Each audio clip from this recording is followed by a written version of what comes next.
अस्सलाम वालेकुम, welcome to पकवान ख़ास। और पकवान ख़ास रमज़ान स्पेशल में एक सबसे इम्पॉर्टेंट इंग्रेडिएंट बन रहा है आज, और वो है चाट मसाला।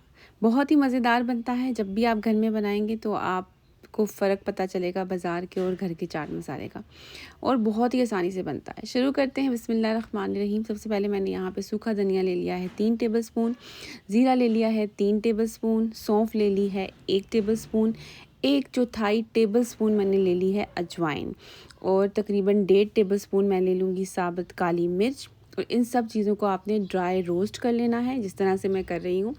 सबसे पहले आप इसको ड्राई रोस्ट करेंगे। ड्राई रोस्ट आप मसाले को क्यों करते हैं? क्योंकि मसाले का जो फ्लेवर है और ऑयल है वो निकलता है ड्राई रोस्ट करने से, और जितना अच्छा से आपने ड्राई रोस्ट करके आप इसको मसाले को यूज़ करते हैं, उतनी अच्छी खुशबू और उतना अच्छा जायका आता है। तो ये बहुत इम्पॉर्टेंट है।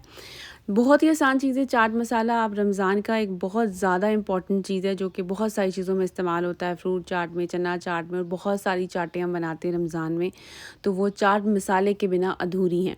तो ये बहुत ही मज़े का बनता है, खुशबूदार और जायकेदार। और जितना जैसे आप फ्रेश बनाएंगे, और आप इसको अच्छी बात ये है कि आप इसको 2-3 महीने अच्छी तरीके से स्टोर भी करके रख सकते हैं, साफ़ सुथरी बॉटल्स में डाल के। तो घर का बना हुआ जो है ना चाट मसाला, उसका कोई मुकाबला है ही नहीं है। जब आप बनाएंगे तो आपको पता चल जाएगा। ठीक है, तो आपने ज़रूर ट्राई करना है इस मसाले को, और फिर मुझे बताइएगा कि आपने बनाया तो कैसा बना और कितना डिफरेंस आपको फ़ील हुआ बाज़ारी चाट मसाले को डालकर और घर के बने हुए चाट मसाले को डालकर।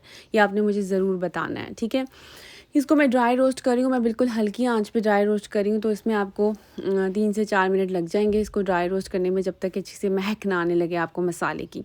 उसके बाद आप इसको ग्राइंड करके अलग रख लीजिए, और बस 2-3 इंग्रेडिएंट हम और डालेंगे और हमारा चाट मसाला तैयार हो जाएगा। अब क्या डालना है, मैंने इनको ठंडा होने दें और फिर आप इसको ग्राइंड करेंगे। ठीक है, अब मैंने ले लिया है लाल मिर्च। मेरी लाल मिर्च काफ़ी तीखी है, काफ़ी तेज़ है, तो मैंने सिर्फ 1 ही टेबलस्पून लिया है। ठीक है, और मैं डर डर के डाल रही हूँ क्योंकि मैं ज़्यादा तीखा नहीं करना चाहती। रमज़ान में ज़्यादा तीखा जो है वो अच्छा नहीं लगता, हज़म नहीं होता, मैदे के वैसे ही प्रॉब्लम चल रहे होते हैं। और मैंने इसमें ले लिया चक्की का नमक, जो आपको कहीं से भी मिल जाएगा, 1 टेबलस्पून। ठीक है, और ले लिया है खट्टाई पाउडर, वो भी मैंने 1 टेबलस्पून इसमें डाल दिया है खट्टाई पाउडर। आप आमचूर पाउडर भी डाल सकते हो खट्टाई पाउडर की जगह, और अगर आपके पास सिट्रिक एसिड हो, जिसको टाटरी बोलते हैं, तो वो भी आप इसमें 1/4 टीस्पून डाल सकते हो। ठीक है, अगर नहीं है तो मैं बिना उसके बना रही हूँ, क्योंकि कोई भी मैं ऐसा इंग्रेडिएंट यूज़ नहीं करना चाहती जो आपको लगे कि ये शायद ईज़िली नहीं मिलेगा। हालाँकि सिट्रिक एसिड ईज़िली मिल जाता है। ठीक है, मैंने इसमें नहीं डाला है, और जो मसाला मैंने भी ग्राइंड किया था वो सारा इसमें मिक्स कर दिया। अब मैं फिर से ये मसाले भी डाल दूँगी, ताकि किसी भी किस्म के लम्स ना रहे, एक फ़ाइन सी लुक आ जाए हमारे मसाले की।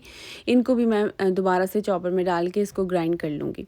ठीक है, इस तरह से आपने ग्राइंड कर लिया और आपका मज़ेदार सा चाट मसाला तैयार हो।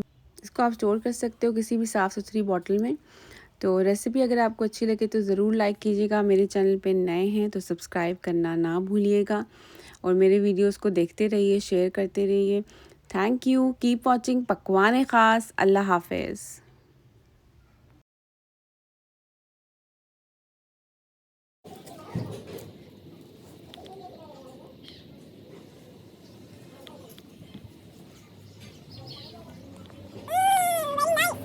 Very nice.